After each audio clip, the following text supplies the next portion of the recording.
Today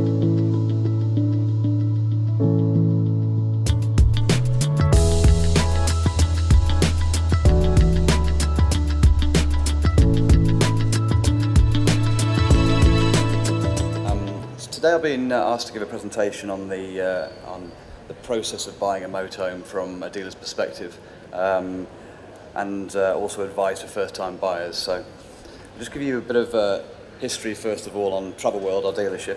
The dealership was established in 1977, importing German and American motorhomes mainly. Throughout the 1990s and 2000s we became the largest importer of American motorhomes in the UK.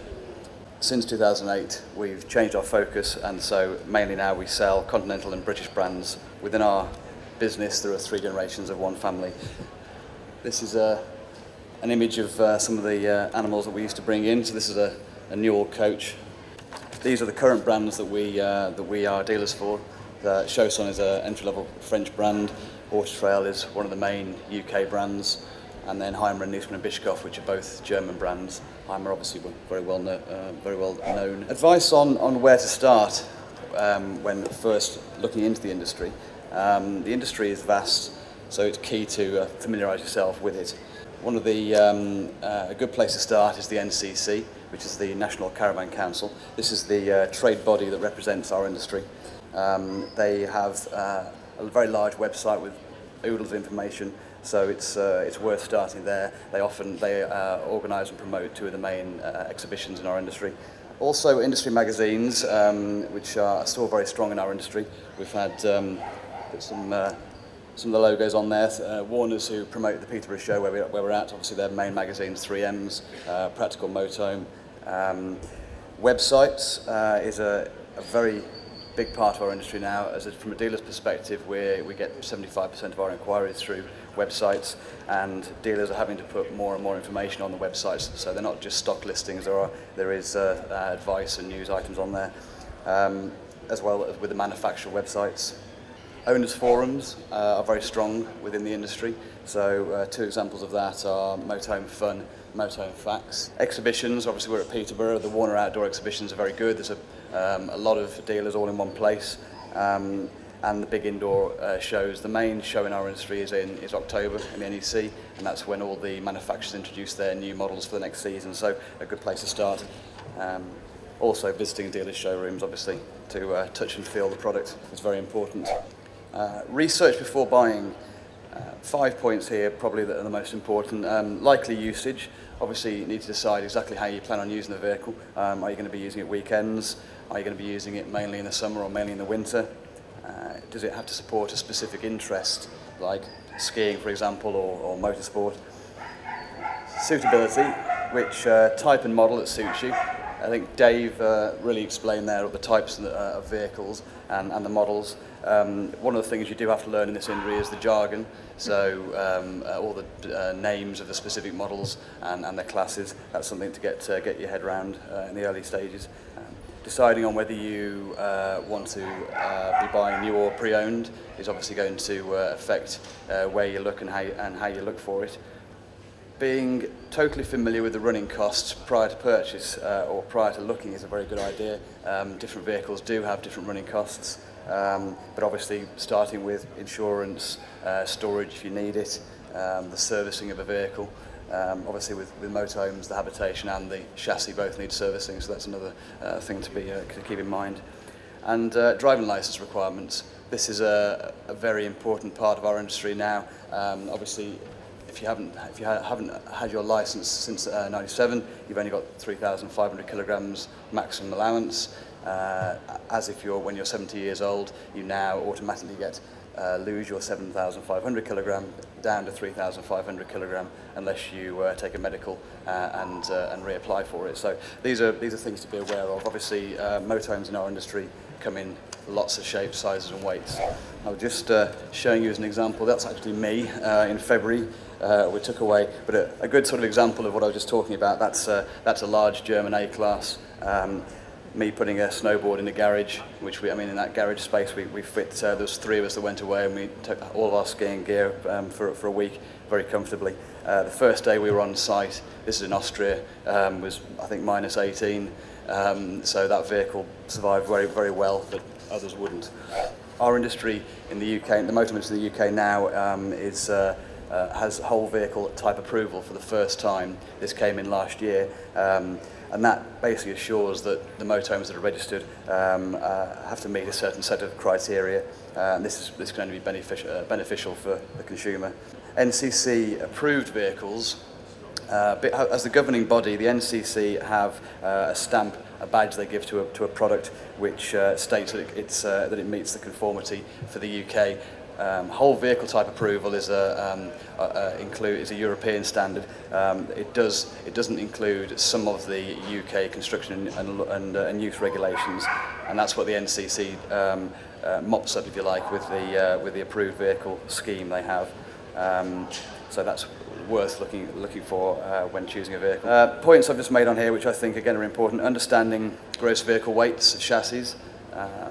Which therefore, understanding payloads, again Dave touched on that earlier, understanding gross train weights. This is if you're deciding to tow with a vehicle or you plan on towing with a motorhome, it's understanding what weight that vehicle can tow. Again, there are very varied chassis, very varied weights and payloads within the industry, so being aware of that. Seatbelt requirements we just talked about. Again, there are still plenty of vehicles that are built as 4 berths but with only 2 seatbelts, so you have to decide exactly how you plan on using a vehicle and how you plan on who you plan to travel with you.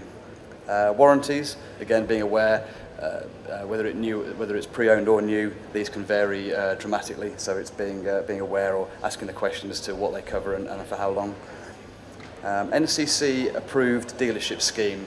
This is something that the NCC has brought out again last year. It guarantees the dealership will follow the NCC code of practice, and that gives peace of mind to the customers.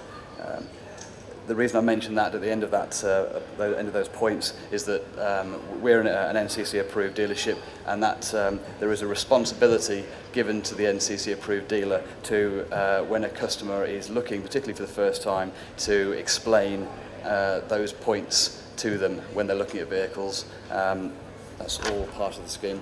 That's the badge that you'll see on website dealers' homepages if they are part of the approved dealership scheme. And again, the NCC website lists the full criteria that a dealership has to meet to become approved.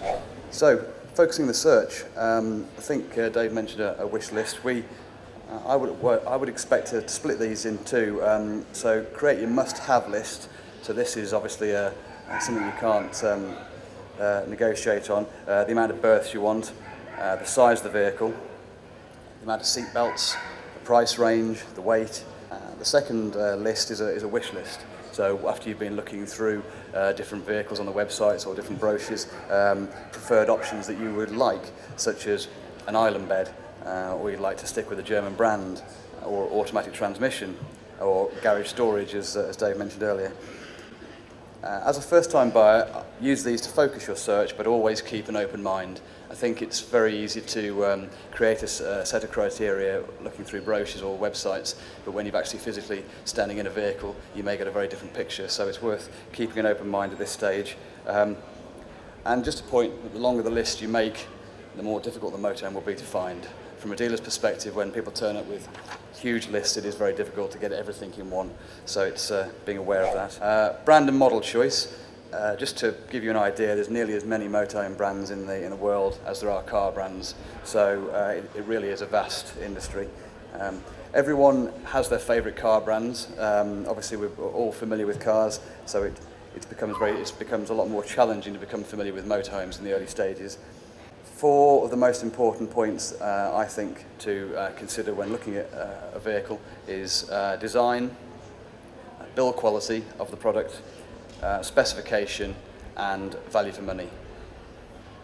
I've put a couple of points down here. British brands are designed for Britain. This might sound obvious, but British brands are designed by British people for use in this country, and so there are certain certain elements that you'll only find with British brands, such as rear lounges.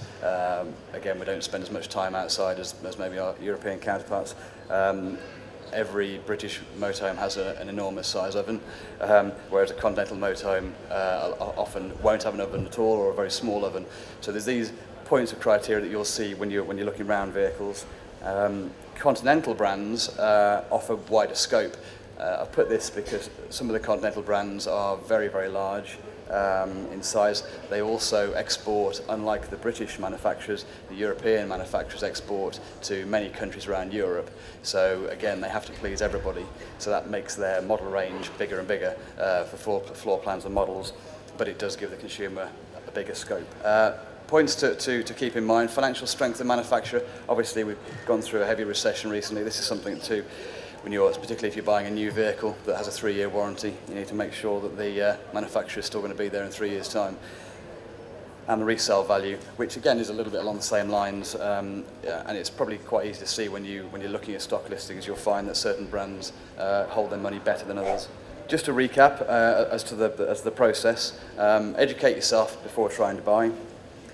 Make sure there's nothing stopping you with the purchase, such as having the storage sorted out, having the correct driving license. Finances, this is something that if you need to, that dealerships are more than happy to discuss prior to a purchase, to advise you. Things like hire purchase, how that works in our industry, and even monthly payments, we're happy to calculate for you, just as an inquiry.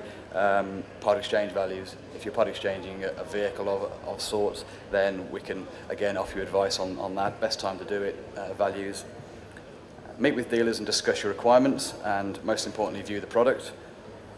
Negotiate the best deal you can, and allow time for the process, especially if you're ordering a new vehicle, because continental brands, there can be anywhere up to 6-month lead times on ordering new vehicles, so just being aware of that.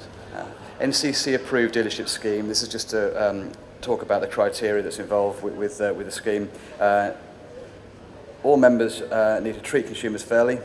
So those are the points that, as the NCC state, it gives.